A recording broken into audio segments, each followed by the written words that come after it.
Hello everyone, how are you doing? This is MD Tech here with another quick tutorial.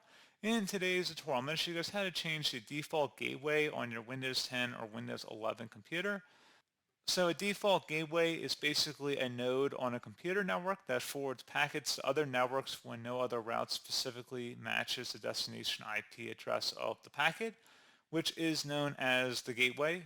So if you want to change that, in today's tutorial I'm going to show you guys how to do it. And without further ado, let's go ahead and jump right into it. So all you have to do is open up the search menu, type in settings, best match, or come back with settings. Go ahead and open that up. Select network and internet on the left panel. And now on the right side, select your internet connection type, whether it's Ethernet or Wi-Fi, doesn't really matter. But now you want to scroll down underneath where it says IP assignment, select edit. And now where it says edit IP settings, you can click on the drop down here and you can select either automatic or manual. If you select manual, you'll have IPv4 as well as IPv6.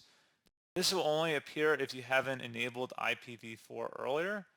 So go ahead and toggle this to the on position. You go ahead and type in your IP address and all this other information, and then at this point you can actually change your gateway address by selecting that option or this field in here. And then once you're done with that, you just go ahead and select OK to save it. And that's about it. So pretty straightforward process, guys. I do hope I was able to help you out, and I do look forward to catching you all in the next tutorial. Goodbye.